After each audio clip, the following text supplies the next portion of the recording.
किसी को मनाने से पहले की तैयारी, प्रेपरेशन टू परसुएड। आपके करियर की शुरुआत में किसी को मनाने या अपना मुद्दा समझाने की अहम कला ग्रहण करना जरूरी होता है। हम जिस नजरिए से किसी विषय को देखते हैं, वो नजरिया कैसे सही और कारगर साबित हो सकता है, ये किसी दूसरे व्यक्ति को समझाना है, मतलब उस व्यक्ति का नजरिया पूरी तरह से बदलना है। इसलिए पहले कुछ तैयारी करनी जरूरी होती है। आपको ये समझना आसान हो, इसलिए इस वीडियो में हमें कोई उत्पाद या सेवा बेचनी है, ऐसा मानकर ये तैयारी कैसे की जाती है, ये देखेंगे। 1. ग्राहक की जरूरत पहचानना। किसी को मनाने के लिए पहला चरण ये है कि किसी विशिष्ट उत्पाद या सेवा के ग्राहक को वास्तव में क्या आवश्यकता है, ये जानने को ही ग्राहक की जरूरत पहचानना कहते हैं। उत्पाद या सेवा बेचते वक्त सबसे पहले इस बात की जानकारी हमें होना जरूरी होता है। तभी हम ग्राहक को आसानी से मना सकते हैं। ग्राहक वास्तव में क्या करता है, उसका व्यवसाय क्या है, ग्राहक किस भौगोलिक स्थिति में रहता है, इस सब के बारे में पहले ही जानकारी लेनी जरूरी है। लेकिन ध्यान रहे, उत्पाद कभी भी व्यक्ति सापेक्ष नहीं होता। वो जरूरत और मांग के अनुसार बनाया जाता है।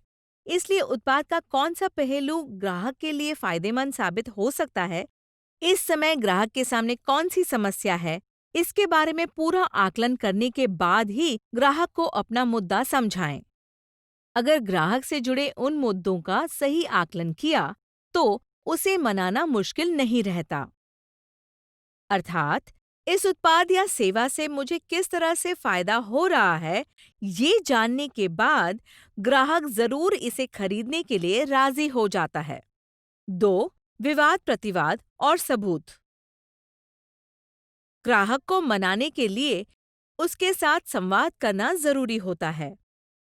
जब कोई चीज नए सिरे से सामने आती है, तब संवाद में विवाद प्रतिवाद होना बेहद आम बात है। ग्राहक को मनाने के लिए कभी-कभी कोई मुद्दा उन्हें समझाना पड़ता है। ऐसे में कई बार संवाद विवाद में परिवर्तित होने की पूरी संभावना होती है। ये टालने के लिए या ऐसी घटना ना हो, इसीलिए कुछ सोशल मीडिया के सबूत, परीक्षण या दूसरे ग्राहकों के इसके बारे में लिखे गए अनुभव की जानकारी का संकलन करें। उत्पाद या सेवा की बिक्री का पूर्व अनुभव और उसके ग्राहकों को हुए फायदों के बारे में उन्हें बताएं। बाकी समव्यवसायिक या समान क्षेत्र के व्यक्ति इसका इस्तेमाल कर फायदा कमा रहे हैं, ऐसा बताने के बाद उस उत्पाद या सेवा पर ग्राहक विश्वास करने लगते हैं और उनको मनाना मुश्किल नहीं रहता। 3. प्रात्यक्षिक या फिर डेमो दिखाना। उत्पादन और सेवा का प्रात्यक्षिक या फिर डेमो दिखाना, ये किसी को मनाने के लिए कारगर विकल्प होता है। इसकी वजह से 50% काम पूरा हो जाता है। जो बात समझाने की कोशिश की जाती है, वो प्रात्यक्षिक या डेमो दिखाते वक्त साबित की जाती है। प्रात्यक्षिक या डेमो दिखाने से उत्पादन या सेवा के प्रति ग्राहक का विश्वास दृढ़ हो जाता है। जाहिर है कि इसके लिए समय और प्रयास कम करने पड़ते हैं। ग्राहक खुद उस उत्पादन या सेवा को अनुभव कर सकते हैं। इसकी वजह से उत्पादन के अलग-अलग पहलू, सुविधाएं और उसका स्वरूप ग्राहकों को समझाने के बजाय वो खुद उसे देखते हैं। 4. दूसरों का पूर्व अनुभव बताना। अगर किसी को कोई नई चीज या सेवा खरीदनी हो, तो वो ये जानना जरूर पसंद करेंगे कि क्या उस चीज या सेवा को पहले किसी ने इस्तेमाल किया है। अगर इस्तेमाल किया हो, तो उसका अनुभव कैसा था, समान क्षेत्र में उस उत्पाद का कैसे और कितना असरदार उपयोग किया गया है, इन सब के बारे में ग्राहक जरूर सोचते हैं। इसलिए उस उत्पाद का पिछला अनुभव ये एक बहुत ही अहम भूमिका निभाता है।